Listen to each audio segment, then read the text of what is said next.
Hello, everyone. I'm so excited today because I have such a special guest. We are kicking off Women's History Month. And Yeah. what better way to honor women than to honor some phenomenal, wise, wonderful women that I think not only will inspire, their stories will inspire you, but they've inspired me, of course. That's why I've chosen them. And so I couldn't start this month. Mom, your lighting is perfect. Like, I need your lighting over there. But I couldn't start this month without starting with my mom. Yes, my Yeah. mom is a phenomenal woman, not just because she's my mom, but I know a lot of you may know her as a prayer warrior, as a psalmist, as a person who's changed lives, but I know her in such a different way. And so I want to kick off the part of my mom that I know that a lot of you may not know. So let's get that started. So mom, I often, credit you with the woman that I am today. And I'll tell you the top three things that I loved about you and still love about you, that you taught me. And then I just kind of want us to flow off of that. Just Okay. the first thing is that you taught me to love no matter what. Love the unlovable. I have seen you love unlovable people, including myself at times. And I have been amazed by the way that you have continued to love and encourage people, even people who were against you. We'll talk about those stories later. The second thing is that prayer works. Like, there's nothing like prayer. It is the power source True. to It's your true. life. And so if I haven't learned anything, I learned to be prayer. Matter of fact, I don't know many people that pray like that, stay up hours praying. Like, that is a gift. Okay. Have to say that. You've always been fabulous. I remember growing up, people were like, oh my God, your mom looks great. I mean, I'll just put up this picture of you, and people could not stop saying, how beautiful you looked, how good Thank you you. look. At 70, nobody can believe you're 70. I mean, those Thank you. are those are age goals, mom, I must say. But and I'll say the third thing is you have always encouraged and inspired other people, and that since I've been, a lot knowing you alive, I'm your daughter, I'm probably the person who's closest to you. I've always seen you encourage other people and give yourself to other people. And even when it came to my life, you were not afraid to share me with other women or other men that you knew would bring me to the next level. So that's a testament to who you are also, because I think a lot of times parents get intimidated by strong other people, by strong presence, and they don't learn to share other people, right? Mm. You have to, it takes a community to raise your children. Yes. So first I want to talk about just a little bit about who you are, your background. People know you as Peggy Clemons, person who sings, person who prays. But talk about you being in the school system. That's what impressed me the most. Like, you were Mm. guidance counselor for IS 271. Talk about those experiences. Um, wow. Thank you, first of all, Chalet, for those accolades. Yes. My one and only daughter, who I love tremendously, Yes. and Her you favorite are and her you only. are a phenomenal woman yourself. Thank you. But I want to say that job at IS 271 was the greatest job of my life. Mm-hmm. The students were hungry. I always dealt with them on expectation. I didn't deal with them on age or culture or where they lived. I just knew that the children had something to give. Yeah. I was also blessed with other fabulous teachers that worked in the building, other deans that worked in the building, and I was creative. So I love to do things with the children. So we started a choir, a 90-piece choir. I had a dance company that danced all over New York. And all of these children actually came to me in the sixth grade, not doing it. Gifted, talented, just extraordinary. But I love them. I fell in love with their parents. Their parents got to know me. So I was a community girl, even though I Yes. was a teacher. But let me just say, you putting it nicely, but let me just say, this was during the worst time in our history, during a crack Yeah. epidemic. A lot of students were Yes. getting killed for their sneakers. Yes, I did have those incidents. Yes, people were hungry coming to you at times. Yes. No parents, grandmothers raising them. And Yes. I mean, I think the way that you even looked at them, were like, you didn't look at them from where they came from, for their situation. Well, and I tell you, I had a couple of stories that still stick out to me. I had a student around that time. Those of you of my age will remember the 8-ball jacket, right? And so people were actually being shot for those jackets. So we made an announcement in the school that no one could wear them. Well, we had a parent that had one son. She kind of spoiled him. And she said, nope, he's going to wear his jacket. And I'll never forget this. One day he wore his jacket. They followed him home and shot him on his stoop. So those were the kind of stories. I had parents that would nod out at my desk. And I would send them home and say, look, your kid is my kid now. You'll never have to come back to this school. And I had parents who I encouraged to go to college because I knew they had it in them. So it was, I called it a divine job at IS 271 in Brooklyn, New York, in Ocean Hill, Brownsville. As a matter of fact, it was the Ocean Hill, Brownsville school. And to this day, I am still in touch with some of these students. Some of my bad boys, what they called them back then, are now pastors. So it's exciting. You know, I see some of them on Facebook and they were like, I love your mom. She saved my life. You know, it's so funny, you know, to be raised with parents that were both like life changers in their own, you know, right. Because I think, you know, that's exactly, you know, how it was. I think that's what you were to a lot of people, life changers. I remember you taking a lot of students under your wing when I was young, and just the students who they said would never be anything. And you just really, you know, showed them another part.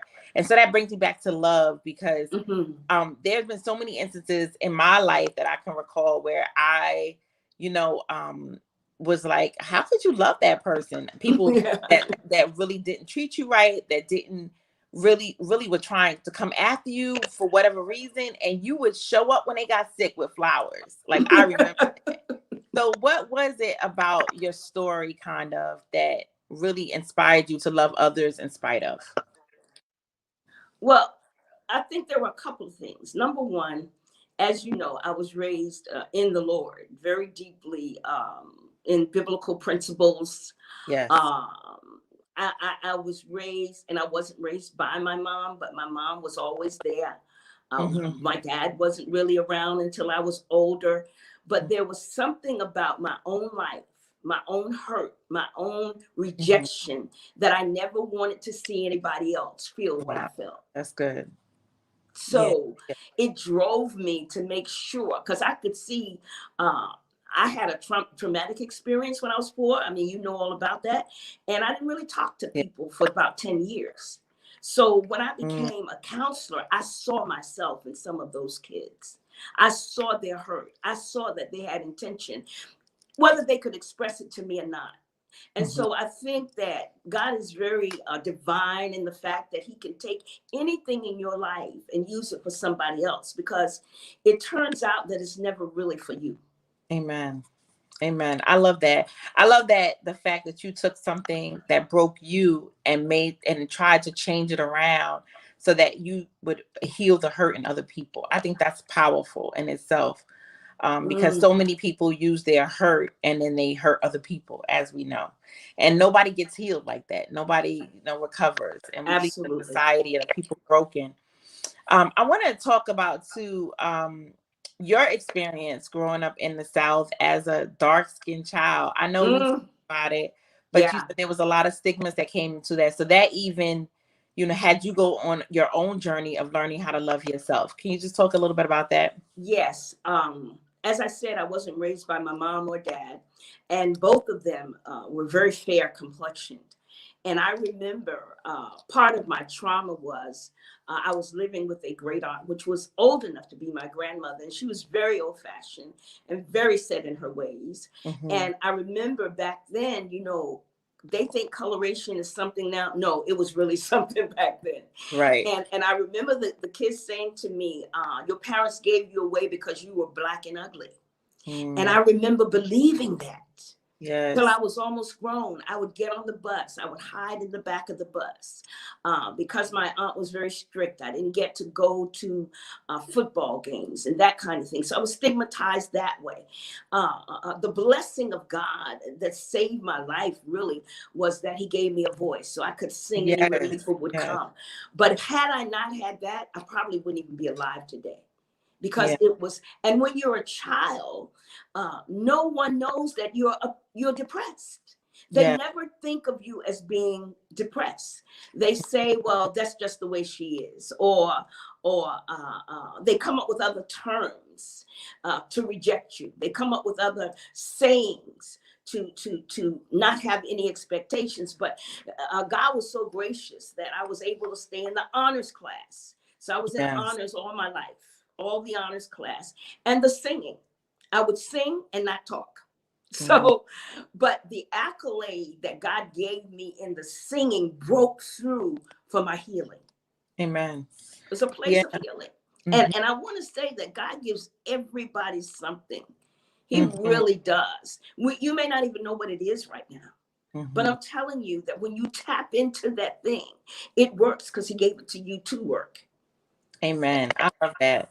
I want to talk about switching gears about prayer, because you are a prayer strategist. If you don't know, my mom has a great YouTube page with any kind of prayer you want for any situation. Okay, like if you don't know what to say, go on her YouTube page, Peggy Clemons, and you can find a prayer for almost any situation. You know, I've always admired your earnest, your diligence, your persistence in prayer, because I think that's something that we lack a lot of times. You know, even with me, I'm not as consistent as I would like to be with prayer, right? But I know the power that it brings. Can you talk about how prayer has changed your life personally, and also your mission as a prayer strategist? Why do you feel like God called you for that specifically? Um, it's really amazing because my passion always was the singing, but I always prayed. And Mhm. I always prayed because it was a place of comfort. Yes. It started out to be a place of comfort. So I studied everything that I could find on prayer. I mean, Mhm. when I tell you everything, I have about 250 books on prayer in my home. Yes. And then I started to realize that if I talked to God, that he was going to talk back to me. Hmm. And that became amazing, that if I would come to him and sometimes just sit, sometimes if I were just in my car, sometimes I would have things on my mind that I never told him that he would work out. And so I wanted to know how to do that. So I began to study, and then I began to love it. Then I began to pray. And then other people started saying, would you pray for me? And as I began to pray for different people all over the country, God would answer their prayers. And Amen. so I fell in love with God. Yes. Yes. And when you fall in love with God, it's like having a love affair. You Yes. can't wait to get to him. You can't wait to hear him. You can't wait to embrace him. And it's not what I've learned, that it's not what people think that it is. You don't have to be in a church. You don't have to be on your knees. You Mm. don't have to say certain words, because it's a conversation. Amen. I remember one time I was really going through something really bad. And I was so distressed that I ran into my bedroom and I cried and I said, God, please help me. I Right. couldn't, none of those prayers that I had learned could my mind Hmm. go into it. Hmm. So I just knew that I had this loving father that I was going to come to him about. I remember praying for my dad to be saved before he died. Those kind of things that when God answers. But I just want people to understand that your love for God and his love for you is greater than your love. You think Mm. that, That's good. I got to go to God. He's waiting for you to come. I love it. I love what you said. Your love, yes, that God's love for you is greater than your love. That means that you don't have to be at a certain place No. for God to meet you where you need to be. That's so good, Mom. That's so good. And one thing that God is so sovereign too. I love, Yes. what you've even taught me about prayer, because I've realized the power of prayer, like craziness. Like when I'm growing up, I wouldn't believe it, because she would, me and my mom, we have separate personalities. She's more like, I'm gonna go to God. I'm more like, let's get some street justice in here. You know what I'm saying? So we have different kind of ways of dealing with things, but I've learned that the prayer way always works. And even in my journey for forgiveness and going through things, prayer is really the power. It's really the Mm. key to everything. And I love that. I remember growing up, you had this prayer. I think you still have it in one of the rooms. You had this prayer wall, and you kept it, and you would pray. Yes. Um, that's true. That's true. Um, I still do this. I started it actually. I'm Um, sorry, yeah, it came back in. that's okay. Because you would pray for those people, their lives were forever changed. You know, I would see people that you would pray for to be delivered and healed and saved, and they would become healed and delivered and saved. And it was just amazing. Like, yes. So that's really interesting, and I think that one of the things that begins to happen when you begin to pray is that your faith gets expanded. And Yeah. so in 1989, I started this prayer wall with just little pieces of paper. You know, on the wall, people would ask me to pray, or God would give me in my heart, like my brother Ted. I prayed for him for 5 years. I called him my brother. He was my friend. And I was like, he's such a great guy. God, you got to save him and his family.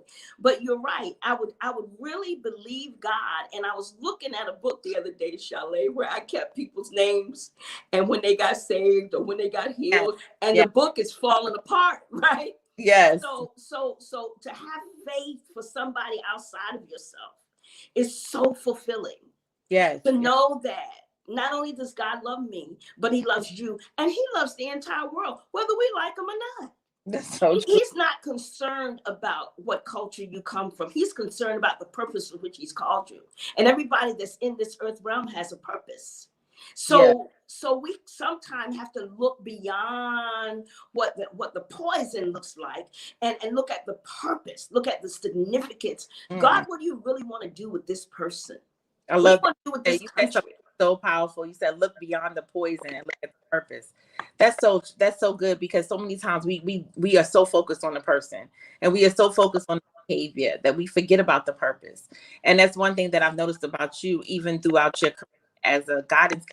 You've always seen people for who they were to be, even if they weren't acting that way at that point. Even when it came to me, I was a terrible teenager, and I'm sure there were many days I probably didn't your prayer 100-fold. Um, but yes, definitely. Matter And of fact, you helped me grow in my prayer walk. yeah, sure, I'm sure. And but prayer is something that I've, hope to pass down to even my children. And Amen. that they understand the power of prayer, and forgiveness, and I think they go hand in hand because I really feel like prayer helps you forgive even past situations and past traumas. Mm-hmm. Life. Now, I know that you are a spiritual mother to so many young women. And so, and you've given so many advice to people. Why do you feel like it's important that we as women empower other women? Well, actually, the nature of women Hmm. makes us, for lack of a better word right now, makes us sisters. Mm. And the nurturing nature is so powerful that Yes. if we could bring that together, we could explode this whole universe Hmm. because we understand emotion. We understand behavior in another way. When you carry a child for 9 months and you see them come out to be a real person, your perspective on the world is very different. Hmm. You know, as a parent, when you have your children and then your grandchildren, each woman that has come across in my life, they had so much to give, maybe that I didn't know. I learned from one of my friends about femininity and being a lady. I learned from another one of my friends about you got to be tough sometimes. Yeah. So usually women, we have a innate God-given Yeah. camaraderie, that we can talk to one another. We can, and if you find two or three that you can be authentic with and that you can tell anything to, you will always be empowered. Wow. Women are the most powerful, I believe, one of the most powerful things that God made in the earth realm. And if you get you a sister that's spiritual, and Yes. get you one that takes no mess, and Yeah. get you one that's authentic, you got it done. Yes. You got it going on. I love I'm that. telling you. Yes. I hear some sisters say, "Oh, I can't be friends with females." I always say, if you saying that, you need to look at yourself because there's something within you. It's so So much. good. If you don't understand the power of powerful women relationships, those relationships, Yes. the whole next level. I mean, I love the way that you've empowered people throughout the years and empower women, and that you continue to be a spiritual mother to so many women, to so many people, to continue to pray for people. Who have been your female influences in your life? Well, I had several. Number one, my mom Yes, is grandma. one of the most powerful women I know. Yes. My mom was an orphan. Okay. Never knew her mom. Mom died when she was 4. Father burned up in front of her when she was 12. Yes. My mom is a financially wealthy woman. Mm-hmm. Because she gave me something. She said, when you have, everybody has, but when you don't have, nobody has. Because Mm-hmm. she always had to have. Her integrity was incredible. My mother get her bill on Tuesday. By Thursday, it's paid. My mother never had any debt, and she just turned 88 years old. Yeah. So, and her forthrightness with people, like people knew she didn't play. So you didn't come playing games with her because she put you in your place.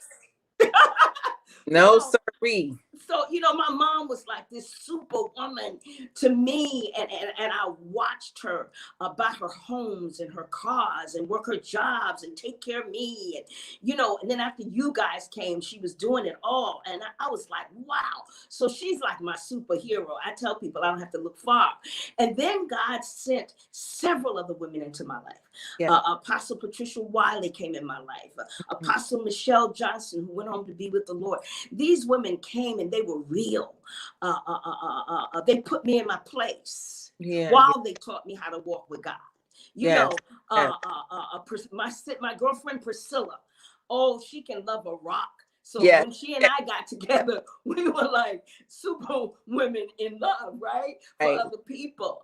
And so it was people like those people. Now I've met a new friend. You'll talk about Apostle Lydia. These were people in my life who really walked it out with me. Yes. They walked it out. Good, bad, and indifferent. They were non-judgmental. I think that what happens to us now that we live in a visual society. And so we judge people before we can even get to know them. We judge what they wear. We judge what they say. We judge. And I'm telling you that these women, and my aunt, even though she was very strict, she was very disciplined. Everything about there was order. Your clothes were in order. Your homework was in order. Everything was in order. Of course, as a child, I didn't understand that. I thought she was very abusive, right? But I've come to understand that was her a level from her generation on how to give you this incredible way to live in order. So that's just a few of them. I had a Miss Martin who came to work with me on the job, and she just encouraged me to go forth, and she was like another mother. And God just kept sending me people, one after the other. One, when I would get in a low place, he would send me somebody else. My girlfriend Deborah, who just went home to be with the Lord, she was a walking Bible. Very conservative, but loving. Yes. She was the one that went to court with the kid that was in special ed in her class when he left because they said he did something and she knew that he didn't. He was no longer even in the school, but she could tell you could ask her any verse in the Bible and she would tell you where it was found. So these kind of women stayed around me. I had people like when I was a dancer, Debbie Allen was like, okay, you can do it. Come across this floor. No, that's not right. Get on back. So I had those kind of people that encouraged me, good, bad, and indifferent. And I tell you, I encourage people to leave a legacy to people of your age and younger, because you guys are powerful. I mean, your generation, if they knew the power, you guys could run this nation, your generation right now. Maybe not my, but definitely generation. But my generation too, but definitely generation after. I'm watching my generation after amazing things. And I think it was just the nature of the times, Yes. Where a lot of people feel like they were empowered to do the things that we feel empowered to do. Sometimes it works to the negative way, negative side to that, but there's always a positive side to that also. I also believe in intergenerational. One thing that I've gained from our relationship as mother and daughter is that we have an intergenerational flow. Like I feel like we're codependent on one another in Yes. different ways. There's so much wisdom that I can gather from you, and I think there's things that we can gather. Let's talk about that. I think that many people think that they are within themselves in a generation. I think that's a fault. So, what do you think the power is of co-generational women working together? Well, the first thing I learned, very important, the world is shifting and has shifted. Mm-hmm. And it shifted in a direction that came so quick that people in my generation didn't really catch it. So we have uh, uh, the wisdom and we have the information, but your generation has the application. Mm, So that if we understood, if we really understood the significance of how God aligned us, that he knew what was going to come. He knew we were going to be off the typewriter and on a computer. He right. knew that Instagram was going to replace and Facebook was going to replace TV. Well, he didn't put that in me. He put it in your generation. And, Right. and just like what we're doing today, just like what we're doing today. And I often teach and talk about legacy. Legacy is a connection that empowers you to get better. So I have to live in this informational technological stage. I cannot produce what God put in me by using something that's past. Mm, It's past. I yeah. have to let that go. I have to take time and learn. And what I love about being your mother is that you are very forthright, and I used to think that was disrespectful, but it wasn't. Mama said she ain't being disrespectful, just listen. So Grandma when always you have say my something, back. you're very wise. You're out there. You know what the world is expecting. And that's what we need from your generation. What are you looking for? I'm often questioning my young spiritual daughters. What do you think about this? How Mhm. does the world see it? How must we approach you? We a lot of times our generation doesn't know how to approach the generation that God has sent now. Mm, And I'm very biblical. So I think about Moses when they got ready to go into the promised land. God killed off everybody that was 20 years or yeah. older Yeah. because their mindset. We have to change. When God shifts, it ain't us Right. because we don't own the world. God shifted this world. So we have to find out, how do we operate right now in this world? Yeah. How can I get the gospel out when it's not coming the way it was coming just 5 years ago, 2 years ago, last year? Yeah. COVID has changed So a lot. it's We had to shift. I get excited talking about that. Yes, I think that's great because we did have to shift during COVID. You're even doing Thursdays at 2 p.m. You do your Zooms. I love them. They're so inspirational, you guys. If you're on Facebook Live on Thursdays, please pay attention. I mean, it's always a good, refreshing word. I love that.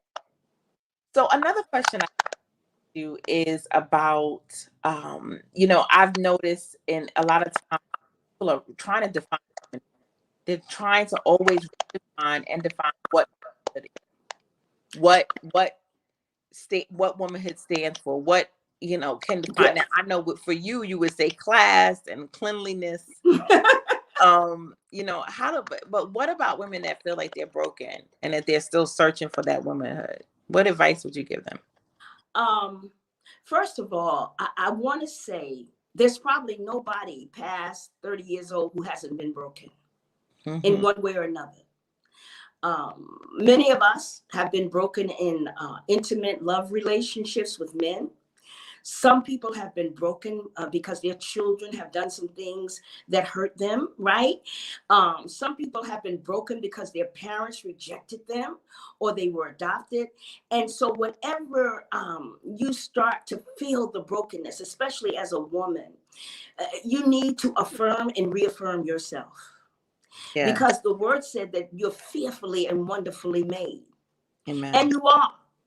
And you are, because nobody looks like you, nobody can do what you do. And brokenness the healing for brokenness is a process. That's what I want to say because I've been broken, really, really broken several times. Yes. And so I had to learn that, am I willing, number one, to look at myself and my part in it? What was it about me that made somebody think that they could break me like that? That's what good. insecurity was I reflecting? Mm-hmm. So I had to go back, number one, and look at myself and look at what was I willing to accept in that relationship that broke me. Mm-hmm. I had to go back and look at what have been my responses to people that broke me. How come they saw me like that? Like I say to my girlfriend all the time, I said, if somebody would say certain things to me, they're not going to say that to my daughter because they already know. Right. They already know Yes. that they can't go to that place. And so I think the greatest thing we can do is build ourselves. Because when we build ourselves with love, take yourself to dinner. Yes. Take Yes. yourself on a vacation. Go to the store and put your clothes on, get dressed, and you fine, look in the mirror, beat your face, and sit down and sip your tea, drink your apple cider, and tell yourself how great you are. That's Get you some affirmations. If you can't tell yourself in the beginning, I have over 1,000 affirmations that I've collected. Yes. When I get a little down, I go read them. Some are from the Bible and some are not. Yes, I love that. Feed yourself your significance. Give yourself your willpower. Give yourself, study your purpose. That's what I'm teaching on now. What has God called you to do? Don't be afraid to step out and do it. That's right. Amen. Also, I want to talk about epiphanies in your life. Talk about maybe one or two epiphanies that change your life. That's a lot. Okay, let's see. One of the epiphanies that changed my life was you. That's the real truth. And the reason why I say that, because when your dad and I got married, the doctors were saying they weren't sure I could have any children. So here I was devastated. Yes. But I got pregnant with your brother. And 3 days after he was born, he passed away. And so being heartbroken and not even understanding, and just truthfully, when I was younger, I had an abortion. So being a Christian, I'm saying, okay, now, I'm being punished because I had this abortion. And so now my baby's going to die, all of that. And I went to therapy. That's the real truth. I went to therapy and I had this wonderful therapist and I said, okay, I'm going to try again. The doctor said, well, I don't know if you can try again. And I did. I got pregnant with you. The doctor was a super encourager. No matter what I came to him with, he said, do you want to have this baby? And I said, yes, sir. He said, we're going to have this baby. And your grandma will tell you from the day you were born, my life was never the same. Amen. Never. So that was one of the things that really changed how I looked at life. And how precious life is. Because it can be here today and gone tomorrow. Yes, that is so true. So, and watching you be almost a perfect baby. I love to sleep. Yes. So from the day I brought you home, you slept all night. I knew that was God. Yes. And then, God gave you such a character that everybody loved you. And I never had any problem with babysitters. And you were smart in school. And so I bless God for that experience. Even when you went through your teenage stage, guess what? I had to grow up. It taught me to grow up. It taught me to not expect you to be me. Right. God told me one day, he said, you are the steward of her. You do not own her. You don't own her. That's good. So that was one. And I think the other big one was God's opportunity to sing at places like Carnegie Hall. Mm-hmm. with it full from top to bottom, without a record, without a name, without Mm-hmm. a title. And then to bring me to the Georgia Dome many, many years ago to sing before 40,000 people, an original song that I'd never heard. You know, Yes, so yes. so the favor of God, however he Mm-hmm. brings it, Yes. always leaves me amazed. Amen. I love that. The favor of God. And I think that a lot of people, even in this society, struggle with like mother and daughter relationships. And our relationship have had our struggles, but we've grown from it throughout the years. Yes. And I've learned a lot through our relationship. Just watching the way you've dealt with people, watching the way you've loved people, watching the things you've done. And I think we've learned from each other. There Yes. were times when people, I don't know if you hear that noise, but there were times that we would somebody would mess with my mom, and I'm like, I'm gonna cuss them out, mommy. I got you. And my mom said, Charlene, no, don't do that. So we've always had a different personality, but it's worked with each other, right? Because you've been the calm, kind of person in my life. So that's amazing that you said that. I love those epiphanies. Those are always important. I think the same is true with me. When I had my kids, it taught me something different, right? Mm-hmm. I learned something different from it. Okay, so I want to go on to, you have a whole curriculum that's called Princess Principles, Yes. and about how women need to wear their crowns. Can you talk a little bit about that? Yeah, the princess principles actually talk about um, the kind of things that we walk through as women. You know, what are our expectations? How do we get to them? How do we find our significance? And part of keeping your crown on is, yeah, some bad times are going to come and they're going to hit you and they're going to be hard. But you pick up that crown, you put it back on, and you keep it moving.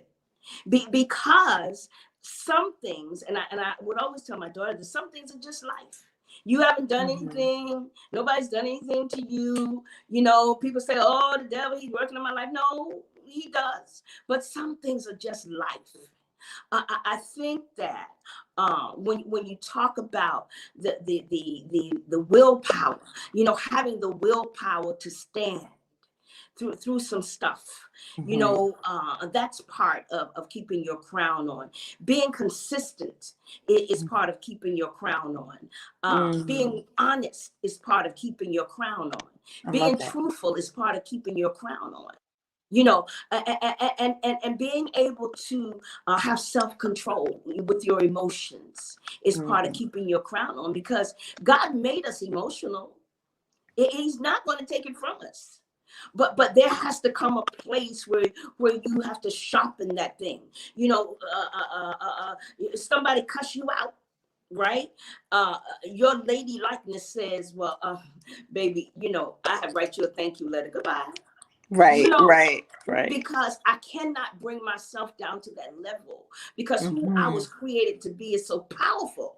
You Amen. can't be empowered, and you can't even walk with anybody else unless everything that you're learning from day to day, you're able to apply it. Application is Mm-hmm. powerful. You may know a lot. I mean, I know people with all kinds of degrees that have no self-control with their behavior. They have Yeah. no self-control on what they say to people, about people, or with people. you Mm-hmm. know so we learn along the way that we can bless them no matter what, and that work is important. That Yes. you can't expect when you want something. It's not magic that you go to God. That's not what prayer is. You go to Mm-hmm. God to communicate about what he has for you in your life, but you got to work that thing. Mm-hmm. Mm-hmm. And people get upset because they say, well, I don't want to do this. Okay, but what have you done? There has to be influence in your life. You have to be able to influence somebody and have somebody influence you. That's part of keeping your crown on. Mm-hmm. The acceptance of responsibility. That's part of keeping your crown on. When Mm-hmm. you do something and it doesn't work out, you got to look at, well, I had a deadline to make. I didn't make the deadline. You can't be mad with the people who you're working to negotiate with if you don't make the deadline. Yes. So So to true. be able to accept that responsibility, To be able to say, well, I got high blood pressure, devil give it to me. No, you ate 5 pork chops yesterday, Right. and drank 2 Right. Pepsis. Right. So, that those acceptance of those things, it is Yes. just amazing. Yes. I think that women do need to work on the acceptance of their behaviors, their lifestyles, who they choose to love, have relationships with, Yes. friendships with. All of that is important.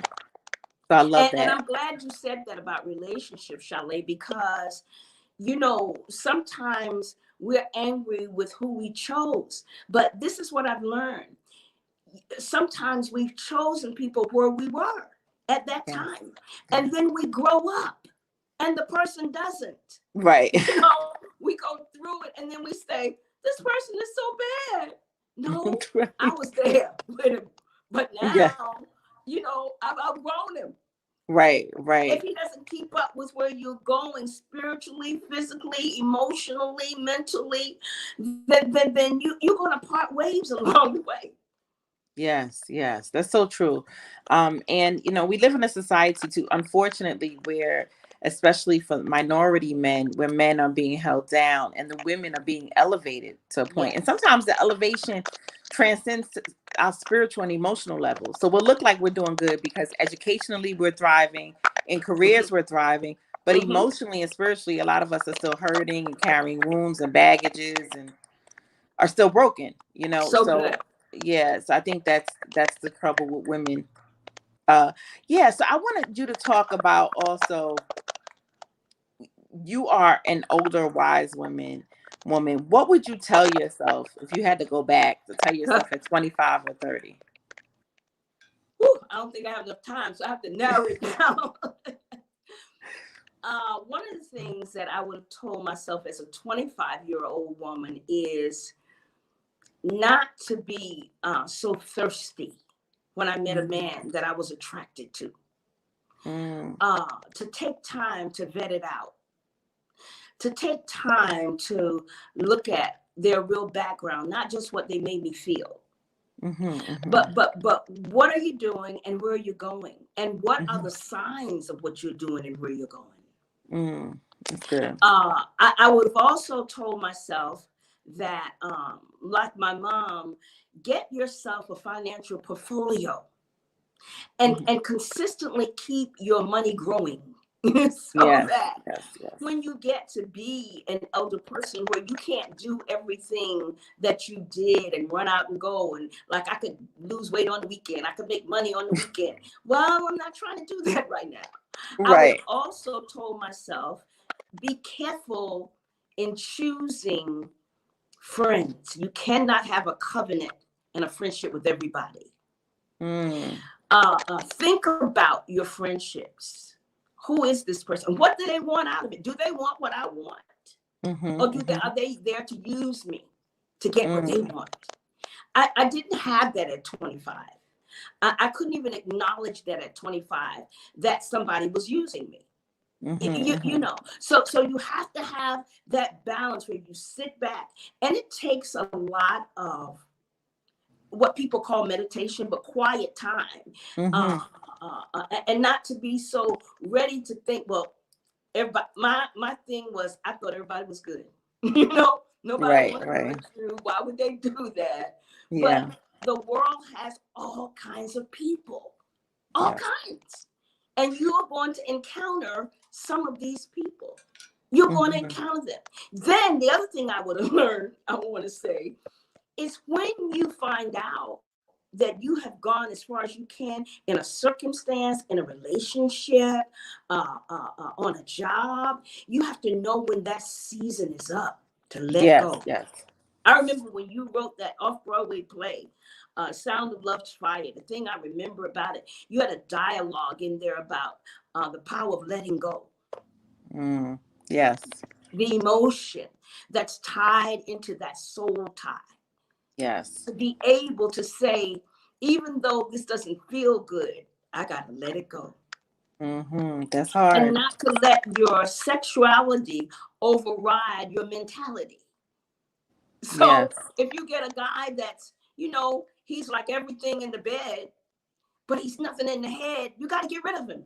Yes, that's a good one. That's good, Mom. That's too good. You got to go. The bed don't pay no bills. That's right. Okay. That's right. I mean, you can't talk to the bed, That's actually, right. after a while. So that's good. I love that. Those are good advice, especially for young women that are looking to really don't know the direction of their lives. You know, you think when I was 25, I thought I knew everything. Now I'm 40. I'm like, now I'm starting to learn something, you know? So it's so amazing how the older you get, the more you really grow up and mature and wisen up. Um, so I have one last question. Tell us where we could find you, about the book that you wrote as an author, your prayers, everything, where somebody can find you. They are Well, looking for you. um, for as I thank God for what He's done. He's given me an awesome manager under Melinda. She really saw the vision. I knew Yes. what to do, but she saw the vision and she spoke it to me. And that's what I will say to people from my generation. When somebody comes to you and they see who you are, it doesn't matter what the age they are, because you know, Chalet, Elise, who's my granddaughter at 8, has told me things. So you got to know yourself enough to know that they're bringing to you what God has exposed to them. And so she was the one, Melinda, who came to me and said, I prayed for this friend of hers, and she said, you can't keep those prayers to yourself. And I was like, okay, tell me what. So she said, let's go in the studio, lay them down, put them on YouTube. Well, at that Yeah. time, to tell you the truth, I didn't really know about that. But as of last Sunday, we're up to 100 prayers. If you go to Amen. YouTube and put in PeggyClemons.com, those prayers will pop up. Yes. Just all you gotta do is go to YouTube, Peggy Clemons. She has a whole YouTube channel. Yes. Go subscribe. You'll get a new prayer when it comes out. It's amazing. Those prayers have even helped me. Yes. I And play so them. I thank God that I've had people been healed listening to the healing prayer. My brother Ted, when he got COVID, he said he just prayed it in the bed all night long, and other things. Women, there's prayers for women, prayers for men, prayers for parents, prayers for grandparents. I mean, at 100 prayers. They're all different, and I thank God for Melinda, and I thank God for that platform. Also, if you go to my website, you can order my book either on Amazon. Mm-hmm. It's called His Majesty's Heavenly GPS. Yeah. And God kind of gave that to me. It was weird when He gave it to me in the middle of the night. Mm-hmm. I also, as my daughter has stated, I have a Facebook Live that comes on every Thursday at 2 p.m. And we're in a series that's exciting to me. I'd love to have you join, called Get God's Version for Your Vision. And I thought it was going to be one day. It is now into the 10th week. So come on, join us on Thursdays. And I want to say that my daughter Chalet is a phenomenal woman of God, and I'm so proud of her children, my grandchildren. She has pressed through some things herself, and she's an overcomer. My mom said this Yes. girl should have been a lawyer. I know. I think I missed my calling, mommy. Yes. It's never too late. It's never too late. I thank God for you, Chalet.